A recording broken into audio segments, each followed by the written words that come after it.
Hi, everybody. Recruiting Animal here on December 10th, 2025. I have to start the show by apologizing to Kelly. Oh, look, Kelly, I apologize. I couldn't hear her.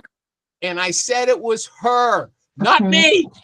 But finally, other people joined, and it showed up that the recruiting animal was the bad guy, not Kelly. Can you call me by my nickname, which is Special K? Special K, I'm sorry. To me. I mean, I need to. Yeah, I would much rather be called Special K. What about just K? Is that okay, or Special K? Because I'm special. Okay. It's your nickname. I want it.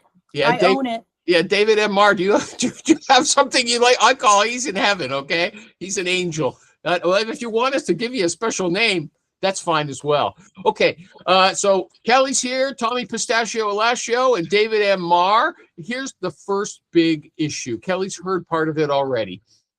You guys know that when I see an issue about grooming in interviews, okay, I like to post it on my Facebook group, Recruiters Online, okay, and everybody always hates me. Whenever I post it, they say this is irrelevant, and I put it a couple of weeks ago.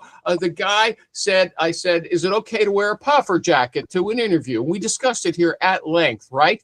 And the people lambasted me, and I told them, look, I get this information from the New York Times, okay? Don't blame me. I get it from a credible source.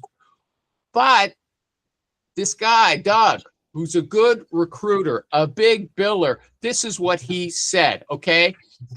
With regards to grooming being important. He said, I lost a placement this week, okay? The candidate went for his fourth interview. It was the final interview. It was on site. It was not on Zoom. I told him before he went, wear a sports jacket, wear a dress shirt, wear slacks, and nice shoes, okay? The guy shows up in Air Jordans and a windbreaker, okay? What was the job? What was the job? I'm going to tell you, dear, the senior logistics manager, $150,000, okay? The client was really pissed off, and they rejected him for that reason. They said so, okay? That's not a one that I actually do agree with. Like, what was the guy thinking? He was told by the recruiter, hey, dress to impress, and he shows up like that. Like, I don't know what he was. He doesn't listen. The guy doesn't listen, and he doesn't follow directions. So, yeah. I guess maybe the company dodged a bullet. I guess you think so. Yeah, I just doesn't make sense. Like, he didn't want the job. Special K made a good point there. Okay, the guy is not coachable. Isn't that what? Doesn't listen. Yeah, but it doesn't make sense. 3 interviews. He's impressing the hell out of him. Everything's going well. He's probably listened to the recruiter, and then for the 4th interview, he does that. There's something happened. Maybe he's so stupid he thought he had it in the bag. It didn't matter how he dressed. You're going for a job. If you're a good candidate for a job at that level, how stupid can you be? Yeah, that's why I said it doesn't make sense, because he killed it the first three times. Doesn't make sense. And people can be stupid at any level. There was a time when I was hiring for a CEO years ago. The guy had to leave out of the San Francisco airport, and he was calling me because he was going to be late on a plane to the UK. He didn't bother to spend the night at the airport so that he would make his flight. Stupid. That's just it. Yeah, like doing stuff like, if you're a CEO, for example, using Kelly's things, you should have all that planned out ahead of time. Okay, the flight leaves at this time. There's no way I could be on time because of San Francisco traffic. What if there's an accident? I'm going to grab a hotel next to the airport so I'm there on time, right? Did Special K tell him to do that? Did you warn him? No, but that's something that would just That's what a recruiter has to do. Consider all the problems, right? And you would know he was from San Francisco. He knew the lay of the land, and he still didn't do it. Yeah, I mean, there's like certain, you can't cover everything, Animal, right? You can't, there's a stupid line in Roadhouse, expect the unexpected. That's fucking impossible. Because if it's unexpected, you can't expect it, right? So you can't cover every single thing. Transportation, yes, you have to cover every single thing. I'm not saying that I want you to think about that for a second. So you're going to look at his itinerary, then you're going to say, okay, Well, you live in San Francisco, so I was doing a check-in on Google Maps. I spent 2 hours. If there's an accident, it could take 3. Like you're talking about so much to pin down, right? And Okay, especially well- now, if this was an EIT, maybe, but with a CEO who's born and raised in San Francisco, lived there, I shouldn't have to tell him that. Right. If I have to tell him that, he's not CEO material. Does that make Right. more sense? Yeah, Yes. but how do they get to be a candidate then if they're so stupid? Okay, at that level, That's Hey, why you look at go my through the dumbass. interview. You fall with That's- luck sometimes. That's why you go through the interview process so people Yeah. reveal themselves. that's- but Tommy just said this guy, the guy with the Air Jordans, he went through 3 interviews. Okay, not in person. But he was Like I so- said, the guy didn't want the job. That's what I'm going to bet money on. The guy was like, "Fuck it, I don't need this job." Why I'll would just he go there even? Why for a wouldn't he free say lunch. that then? He should have said that. Yeah, I don't agree with Tom. Okay, but that made me think of something else. Okay, Real quick, Adam, before you slip off this, when we talk about interview prep, this is one of the things I shouldn't have to prep a CEO like that. Right. If I have to prep a CEO like that, he is not a CEO, right? That's what we talk about over prepping candidates. If you have to hold their hand all the way through the process, that makes you a bad recruiter because you're doing stuff that the candidate wouldn't do on his own, and he's going to fuck up in the job. That's not a leader. And neither is the But person. how do they even get to be a candidate if they're that stupid? Okay, or impractical, let's say. Well, that's why we do this. And that's why you don't over prep your candidates. That's why you don't hand hold your candidates. This is not about just getting a fee. It's finding Yeah, but the you right person assessed for your your client. candidate. Tommy, you assessed your, I feel Yes. like I'm beating the hell out of this. You assessed your candidate yourself and said, yeah, he's good. This is a good candidate, okay? But then if this candidate, like, I can't assess everything. Well, And ask you special have to K. allow them to Hold do on, she things had on the their candidate. own. Where she's here, we can ask her. You thought it was a good candidate. The guy was a good candidate, right? He You thought was really good. He was great up until then. Okay, so but what does that mean? She assessed him. She knew he was good. His background was good. He has bad Until- organizational skills, right? Maybe he was on the verge of being fired because of that. He has ADHD like me, and it's not treated, and he's dealing with that. I mean, there could be a plethora of reasons that he excels in the majority of what he does in his job, but he has a lot of loose ends that he can't cover, and that is how you uncovered it. Okay, let me switch. I actually had a topic I didn't think you guys would be interested in, but it's sort of relevant here. You always hear, at least I always see people online on X, Twitter, they're talking about, they say it's not necessarily the smartest people who succeed, it's the hardest working. And so today I see Tucker Carlson, an idiot. He says Bill Ackman is worth $8 billion. He said, but I know Bill Ackman and he's kind of dumb. Okay. Who's Bill Ackman? He's who is a that? Somebody who's worth billionaire. $8 billion. He's a billionaire and he posts a lot on X. Okay. I know why. I'm pretty Is he a sure. Republican? Just kidding. I think he did vote for Trump this time around. Okay. Well, there you go. Okay, well, Tucker's a Republican, but I think it's because of Tucker's a his grifter. politics that he doesn't like him. But if a guy has $8 billion, okay, is he stupid? He Yes, might be. he can be, Yeah. right? I mean, what if he No, was he given can't 16 billion be. from his family? What if he was given 16 billion from his family? Oh, Now he no. has 8. Yeah. I mean, look at me. I'm a dumbass, right?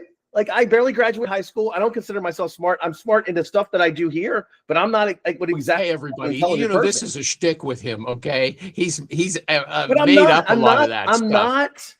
And yeah, that's a great. Having money isn't a sign of intelligence either. No, David And I don't want Mark. to get on a politics, but Trump's kind of dumb, Okay, right? okay. And there are I a gotta lot of tell you something. billionaires who are dumb.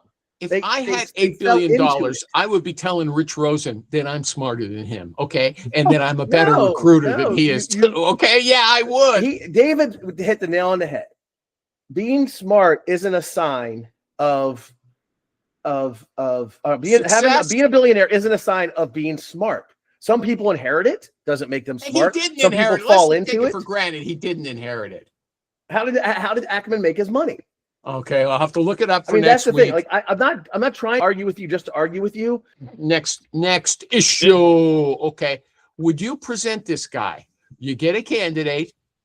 You do a search on his name. This is another one I love. Other people don't like it. Okay, and you see that he was involved in a lawsuit with a company that he was working with because he took some snacks from the fridge and they charged him with stealing because he was not a direct employee of the company. He was a contractor, like he was like a temp, right? And he went and he says that the people who worked there, the permanent staff, they told him he could take snacks from them. So they accused him of stealing who knows how much, a few bucks worth of food or snacks. And so he spent $10,000 in court for 2 years fighting that. If you saw that your candidate was that guy, would you have any hesitation to present him or her to the employer? In special cases, no. Why not? Because he was right? Because he was told that he could do that by people who worked there. I mean, who, if you can't trust them, who can you trust? Doesn't an issue, my question is, doesn't an issue like this, whether the guy was right or wrong, cause problems? Yeah. If the employer looks him up and they see your guy was in court for 2 years with this employer, 2 And years. the employer over is this. weird. That's just weird. Yeah, That's- okay. Yeah, but I mean, some people I'm would say, going to follow up and okay, figure we'll out, leave like, it. We'll leave it. Okay, like, I'm there leaving are it. shitty employers, right? There are Right. shitty Okay. companies. If he worked for a shitty company that had a bad reputation, nobody knew, and he didn't know it going to work there, maybe he left the wood industry and went to Okay, I'm he finished. didn't I'm know. finished. Okay, we're Okay, beating fine. it to death. It wasn't interesting as I thought it was. I was interesting to read though. Okay, here's Tommy wanted to bring this up again. We already discussed having backgrounds like I've got, and we've all got them. Oh, Kelly, Special K has her real room there. Okay, it's not very exciting. It's sort of the same as Rich's. Rich looks more like he's in a basement. Mine's better. At least I have little. some crappy art. Okay, and not But Tommy posted that some woman posted this long article on LinkedIn, and essentially she said, if you blur your background on a Zoom call, I do not trust you. What are you hiding? There are people who, they're maybe they're working from home, or they don't have a computer, they're in between jobs, whatever it is, they're at the library, but like that's just one of those things. It's like you're so petty. I think she got a point. Why? Because look at all the blurring around the edges of my my So head. what if you're embarrassed of your background? What if your mother's house is Okay, orange? I've got better ammo for. I'm going to argue your point. This a guy Ben, a recruiter. He said one of my old hiring managers made around $3 million annually. Okay, he was a C-level boss in a tech giant. Okay, he had a blurred background or a preloaded one, like we've got a picture, a phony picture. He said, I interview candidates who make only $70,000 a year, and they have beautiful home backdrops with actual pictures and paintings. So he said that his point is, it doesn't mean anything about you. You could be a big shot with a blurred background or a nobody with your real. I like the fake backgrounds. It makes me feel good, right? It's cold here, so I like my little beach background. Or I bought a bunch of wine recently, so I got the wine background. Like, and or you I wanna think show if a off the candidate show. was using it, it wouldn't be an issue, Wouldn't right? bother me one fucking bit at all. In fact, most of the backgrounds, and I do a lot of team calls with clients and candidates. Most of the backgrounds are stuff like this. Okay, well, what they also said was that they hate when they're on a team call and everybody's got the exact same background. It's a standard Teams background. They don't like that either. Okay, but this one woman, Ursula, It's said, such a fucking petty thing. It's so fucking petty. I think she's got a point. But Ursula said, I just interviewed someone with their laundry in the background. He said, which is worse, a blurred background or me wondering why he washed a white T-shirt with a pair of black jeans? Okay. Ha, ha, ha. It's a funny joke. I thought it was. Okay. Okay. Is this a thinking show? Because if it is, I think it is. I think this is a real problem, and we have got strong feelings about I think it. that people are blowing this out of proportion Yeah. because they want clicks. Okay, well, okay. Here's another one. Okay, this is from Doug, the same guy whose candidate, you missed it, Alan, went in with wearing running shoes So after he was told not to. Okay, Doug said, have you ever seen a company flat out reject a candidate just because she did not have a LinkedIn profile. Okay. Well, Special K first.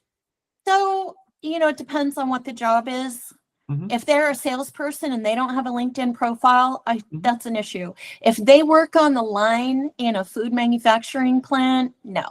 I think it is. I don't know if I'd rule out a candidate. Poppy said, I do hesitate when I see a sales candidate without a LinkedIn profile or even an unused LinkedIn account. Okay. What about that? If they never post anything and it's just, neglected. Anybody? Well, I don't care so much about posting, but if they only have 3 connections, that's a red flag. Right. And again, and Yeah. also, as Kelly said, it depends. Mhm. If they're the fucking, traffic manager at, Tyson Foods, they probably don't care to post on LinkedIn. Right. But if they're HR, if they're sales, if they're a recruiter, if they're in a business to business sales role, right? Any type of business to business, whether it's sales, marketing, operations, business to business, they should have a LinkedIn profile. Okay, here's something for Alan. He's bugging me for something more substantial. And of course, it comes from Richie Rich Rosen. I was reading about hints about how to post on LinkedIn, and it says start with a strong opinion. And all of his postings now have very strong opinions.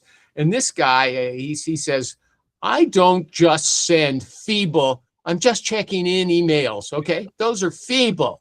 He said, I push my clients to do what's needed to get the candidate. If they're worrying about this is the example he uses, they're worrying and fussing about what words to use in their offer, I say, get that offer out there in simple language before we lose that candidate to somebody else. So there's his thing. I'm not a meek, mild recruiter. I am a virile, robust consultant. Okay. Does everybody agree with Rich? Do you push your candidates?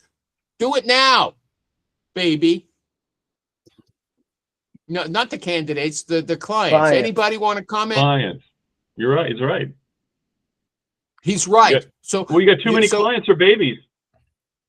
What does that mean? And too many babies? Recruiters that aren't willing to ask the hard questions and hear the answers they don't want to hear. Ernie wants to say something. I can see it. He's holding his tongue back while the other guys talk. He's putting his hand on his mouth. I agree. You gotta push them, but sometimes you gotta understand your client. You gotta understand them really well, and then sometimes you just ask them what the hell's going on, because a lot of times they may post, they may go forward, but there's a reason why they're not moving forward, and you got to figure out what that reason is first. Do you have it? Oh, here's the boy himself. We're talking about you. Your ears must have been burning.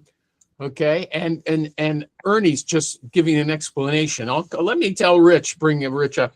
Rich says, I don't send feeble, just checking in emails to my clients. He said, I push them to do what's necessary to get the candidate. He said, if they're fussing about the wording of the offer, I say, do it now before we lose that guy. Right, Rich? Amen. I just did it yesterday. You believe that, Rich? You stand by it? Yes. That's what I do. Ernie doesn't. Go ahead, Ernie. Ernie, go ahead. No, I didn't say that. What I said was you got to understand the reason behind what they're doing, and that's what I'm sure Rich is doing. He already knows the reason. Yeah, you just trying to push it, but you got to understand. You got to understand your clients. Yeah, and you got to understand what the hell they're doing. Do you mean the animal's just generalizing? No, I read your posting. He never wants to own up to these postings. Okay, so you made it up. You want to believe everything is black and white. Exactly. Yeah. No, listen. Okay, well, let Ernie. Hang on. But you do. You mean you got to know the situation for your client. If they're just dicking around, then yeah, you got to push them. If they're going to come in with a low ball offer, then you got to push it up. If they're, it's just going to be an embarrassment, and then the candidates pitch you for wasting their time because the client lied, and then just why sour the whole deal? Okay, your example, Rich, was they were fussing about the wording they were going to use in the offer. Is that a real thing you've encountered before? Yeah. At a company that was Yeah, I had a company a couple months ago that was. And so you called him up and said, "Hey, pal, you want to lose this candidate? Keep it up." Is that what you did? Yeah, I mean, it's like, listen, I forget the exact situation, but it was this company in Ohio where they were super worried about the pennies. They were super worried about title. They were super worried about, just wording of everything. And they were just trying to overly protect themselves.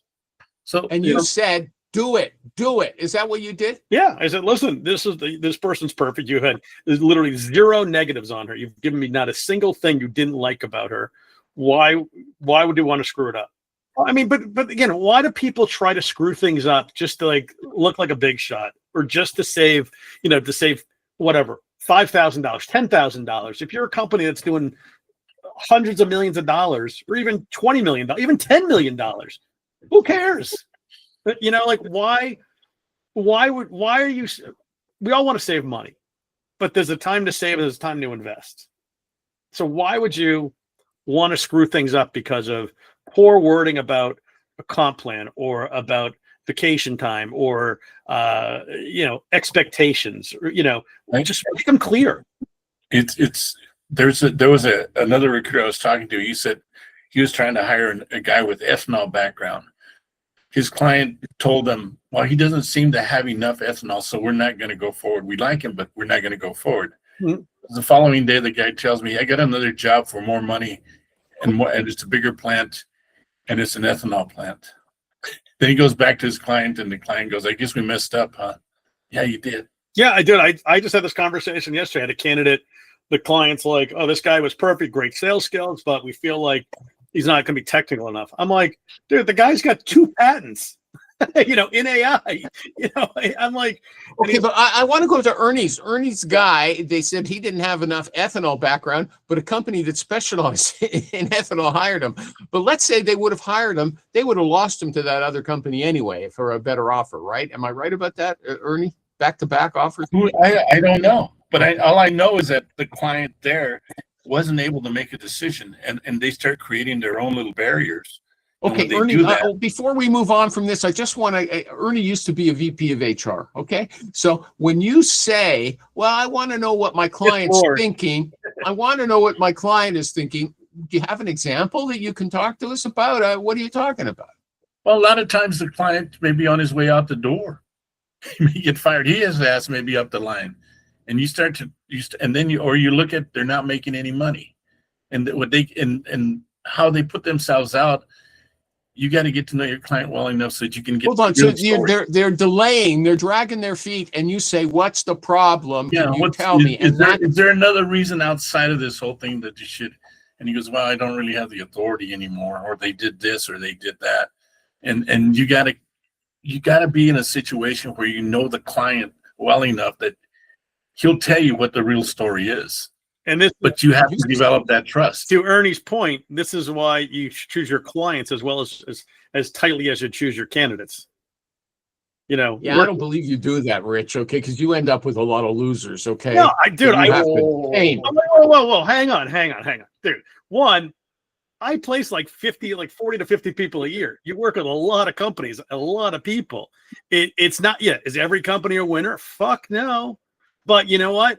The end of the day is you work with good people, good things tend to happen. Most of my clients are great. The bad ones give me tons of stories. You know who are the bad ones? Typically, the great test. Hang on. Those are the guys who people his LinkedIn stream. The typical bad candidates, bad clients are these contingent clients that don't want to pay anything up front. They don't want to give you feedback. They're just lousy clients. You start off this way, you get candidates in the process, some win, some don't. But it's when do you stop working on it? That's the difference. The reason I can bill as much as I do is because I don't waste my time on lousy clients. And the skill there is the ability to listen and the ability to understand what the hell's going on when they're saying something. And the ability to walk away. Ernie, most recruiters, I get calls all the time from recruiters who are like, we're stuck with this company, we're stuck with this client. Well, no, you're not stuck with anything. You're choosing to be stuck with it. You have your own business. You can go walk away today, tomorrow, next week. Why? Well, maybe they don't have work? 50 orders like you. You know, that's the It problem. doesn't matter. Why would you waste your time with something that's not going to make you money? Thank you. Working out of desperation is a horrible way to run a business. Yeah. Mhm. You know, I mean, Okay, but hold on a sec. There's the real difference here. When I read Rich's posting, it sounded like, hey, there's a guy who goes in gangbusters, okay, and pushes his clients around. Ernie's more like a therapist. I go in and feel them out, okay? That's not Richie Rich. no, I mean, listen, I do not go in there and fight with my clients. My clients love me technically. You know, they appreciate me. They appreciate the candor and the honesty. I don't go in there like a jerk and be like, oh my God, dude, are you an effing idiot? This is what you got to do. It's, you know, it is, hey, listen, why are we doing it this way? How come we did it this way? What was the reasoning behind it? What am I missing? You know, if my client's a jerk, I'm a jerk. Okay, But- so you guys are just superficially different, and I'm too stupid to recognize that essentially you're saying the same thing. Okay. That's true. That is true. Exactly what you said. But nonetheless, no matter what you're doing, you have to have the art of listening. Listen to what they do. Listen to how they act, and then you use your common sense as to whether you go forward with it or you don't. You remember Tobias? Any of you guys remember Tobias? He's the 18-year-old guy that Dominic hired for free to do all the AI stuff on his business. You guys are familiar with? Yeah. Okay. So Tobias posted on LinkedIn. He said, "I have 3 AI agents helping me." Okay. I want to know if you've heard of these. Pulse helps me comment on 20 new posts with my ICP. Okay, Pulse. Has anybody heard of that? Pulse? No, that's a good one. No. Okay. I don't know what it means. Helps me comment on 20 new posts with my ICP. Does anybody? Yeah, it automatically comments on your targets on LinkedIn comments for you, so you can stay. Your ideal customer profile. That's the Yeah. ICP. Yeah.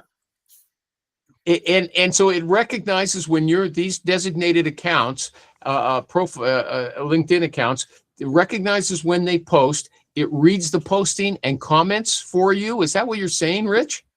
Yeah, was a poll. I'm assuming. Is I it just Googled Pulse AI agent, couldn't find anything, but I'm assuming he pumps in his ICP or he pumps in all the companies he wants to work with. Let's say all the structural engineering firms in DC Metro. Whenever one of those firms posts, it triggers that AI agent to see that post and then comment on that post something relative to the post and relative to Aaron, it's linked pulse. It's linkedpulse.ai. link Pulse. I'm sorry, LinkedInPulseAI.com. Well, I'm going to try this. And it can actually identify the postings you're interested in and then intelligently comment on them. Wow. Yeah, it's fine. I've been looking for this. I've been looking for an app to do this. This is fantastic. It's linked. What's the website? LinkedInPulseAI.com. Okay, he's got another one. Sieve, like the one you pour flour through, SIEVE. Sieve helps me qualify everyone I reach out to. It's like a filter. SIVE. No, SIEVE. SIEVE. Didn't your mother use .com. a sieve? Did your mother bake at all, Rich? I think we called it a sieve. Okay, sieve. Nobody's got a comment on sieve. No, I Okay, don't know there's what one it more. Wait, hang on. I'm trying to find it. It Civ- filters qualifies your You know the potential flour clients. stuff where you put in flour and then you I couldn't find it. Yes, thank you, Ernie. Fine, okay. And okay, and the final one is Sherlock. It does in-depth research on all my leads. Sherlock. So you guys haven't heard of any of these yet. I've heard of Sherlock, but I don't remember what it does. Okay. What about this? Have you guys heard of this? Revenge quitting. Apparently, a lot of it happens. People just leave suddenly. People who've been with a company for a long time. They're called, it's not because of money. Okay. They just don't like the manager. They don't think they're nice to them. Toxic environment.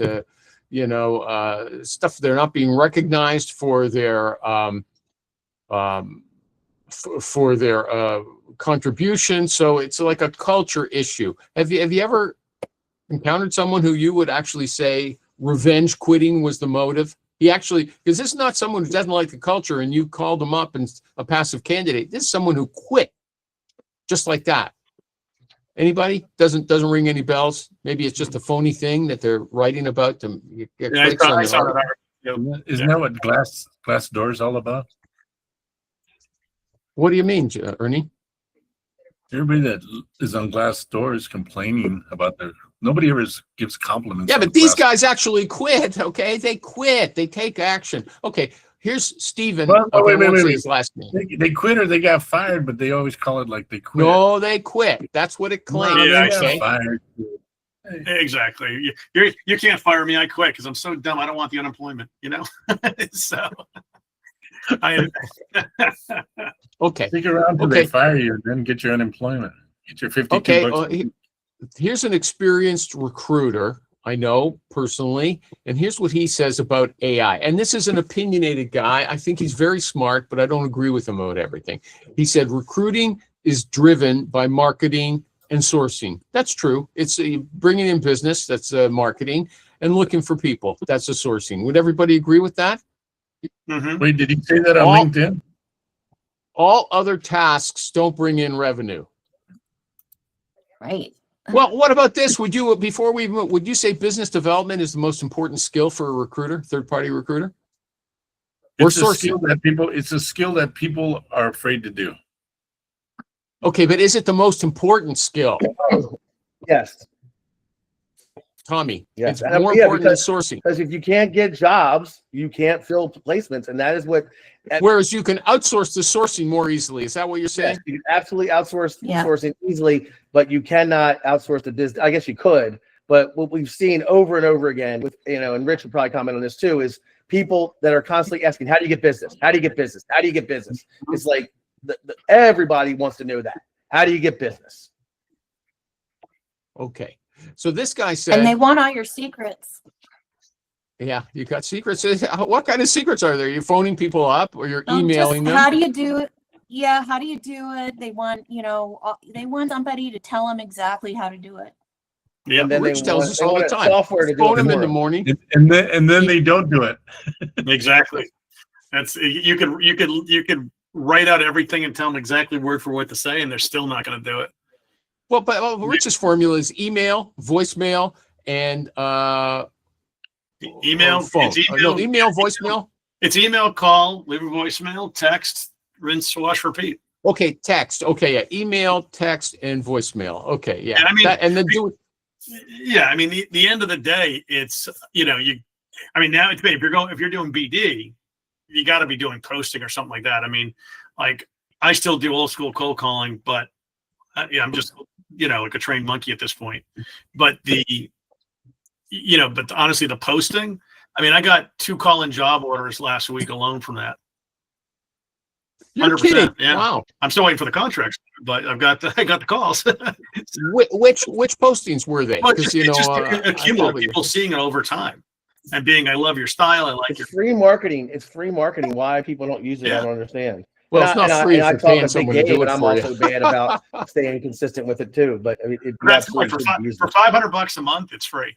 Uh-huh.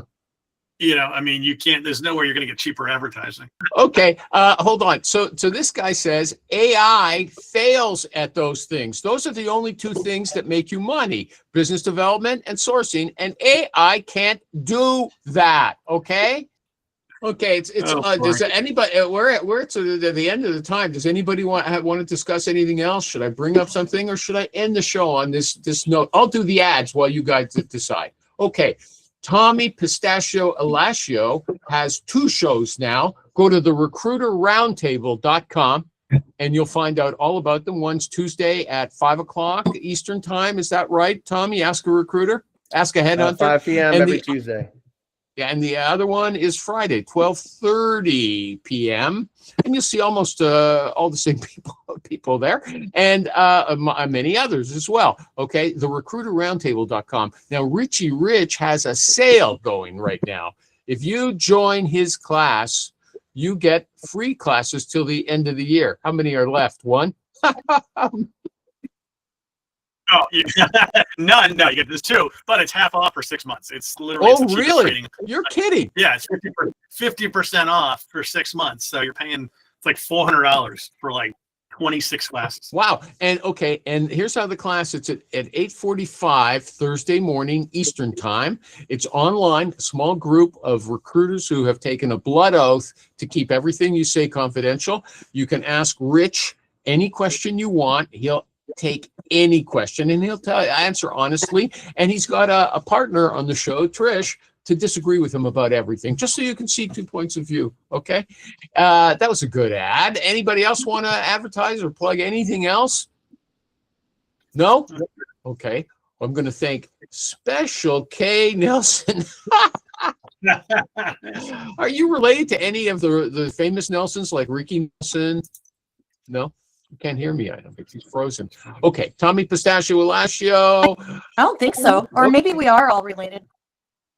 Okay. Alan Fleur, Ernie Moreno. Look at me. I'm speaking Spanish. In fact, I even know from when he's talking about his grandmother, I know an abuela is a Spanish grandmother. Is that right? Man, you're getting down on the old lingo, man. Just Yeah, old- I'm following all you American guys, and half of the people are talking about their abuelas. And Richie Rich Rosen. Okay. And David M. Marr, he departed a while ago. Is there anything else that anybody wants to talk about before the show's over? Alan, you didn't talk very much today. Was that because your head's cold after that haircut? They No, skinned this guy. They skinned him. It's going to be 71 here today. I can't do that. I'm tortured with Tommy, and He told us, Special K geez. told us, Kelly said it's 80. it's All right, I got to run, guys. Have a great She's in weekend. Orange County. See you, Rich. Okay. Tommy's Goodbye, just getting- everybody. Thank you. Later. Well, we'll end it there. Bye-bye. Later.